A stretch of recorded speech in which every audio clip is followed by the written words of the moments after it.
Magandang hapon. Update na muna tayo sa lagay na ating panahon ngayong araw ng Linggo, April 14, 2024.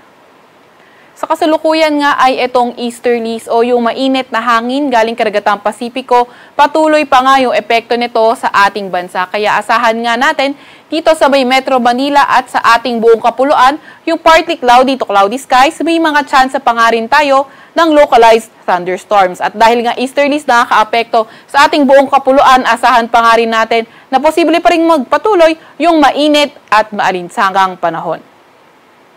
Para naman sa lagay ng panahon bukas sa may Luzon area, inaasahan natin Metro Manila and for the rest of Luzon, partly cloudy to cloudy skies pa rin tayo with chances of localized thunderstorms. Sa kasalukuyan, wala rin naman tayong nakitang weather system na posibleng magdala ng malawakang pag-ulan sa ating bansa.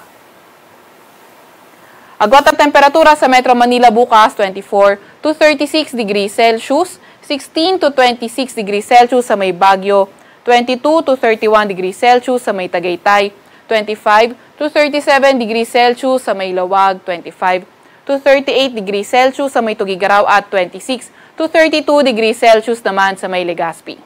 Para naman sa area ng Puerto Princesa, 27 to 34 degrees Celsius at 26 to 34 degrees Celsius sa may Kalayaan Islands.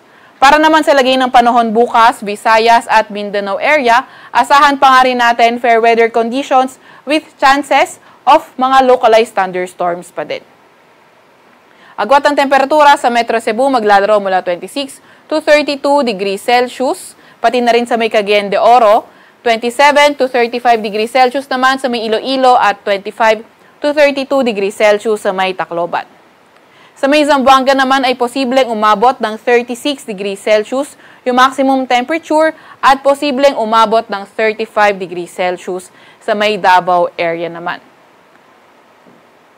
Wala pa rin tayong nakataas na gale warning sa kahit na anong baybayin ng ating bansa at currently wala rin naman tayong namomonitor na low pressure area or bagyo sa loob or malapit sa ating Philippine Area of Responsibility.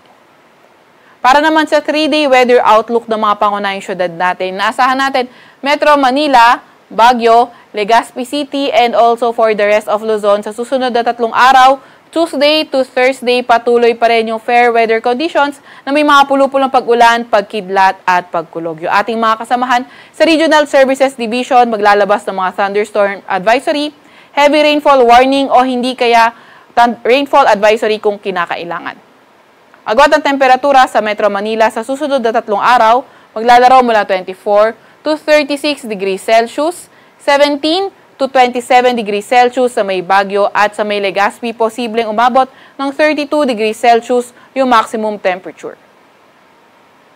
Sa Visayas area din naman, wala tayong nakikitang weather system na posibleng magdala ng mga tuloy-tuloy na mga pag-ulan dito sa may Visayas area. Gayun din naman sa mga pangunahing syudad ng Visayas.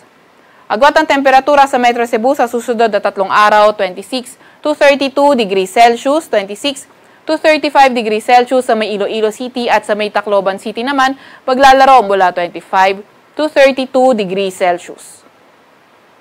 Para sa may Mindanao area naman, inaasahan natin sa Metro Davao, pati na rin sa may Soc-Sargen area, posibleng maging maulan by Tuesday. Ito ay sanhi ng trough o extension ng low pressure area sa labas ng ating Philippine Area of Responsibility. Then pagdating naman ng dito sa may Cagayan de Oro City at Zamboanga City, fair weather condition naman, pati na rin sa rest of Mindanao. So, tandaan natin, Tuesday, Metro Davao and Soc-Sargen posibleng maging maulan dahil sa trough o extension ng low pressure area sa labas ng ating area of responsibility. Then pagdating naman ng Wednesday, though may kita natin dito sa Metro Davao, fair weather condition na tayo, pero pagdating naman sa Soc-Sargen, posible pa rin maging maulan dahil sa trough o extension ng low pressure area.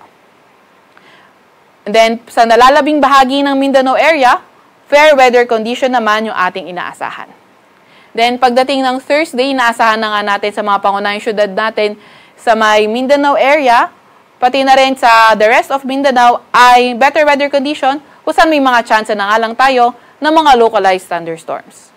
Sa Metro Davao, ang maximum temperature posibleng umabot ng 35 degrees Celsius, Posible naman umabot hanggang 32 degrees Celsius sa may Cagayan de Oro City at sa may Zamboanga City. Posibleng pumalo ng 36 degrees Celsius yung maximum temperature. Sa Kalakhang, Maynila, ang araw ay lulubog ng 6:10 ng gabi at sisikat bukas ng 5:43 ng umaga. Huwag magpapahuli sa update ng Pag-asa. I-follow at i-like aming Facebook at Twitter account, DOST_Pag-asa. Mag-subscribe sa aming YouTube channel, DOST-Pag-asa Weather Report. At para sa mas detalyadong impormasyon, bisitahin ang aming website, pag-asa.dost.gov.ph. At yan naman po muna ang latest mula sa Weather Forecasting Center ng Pag-asa, Veronica C. Torres.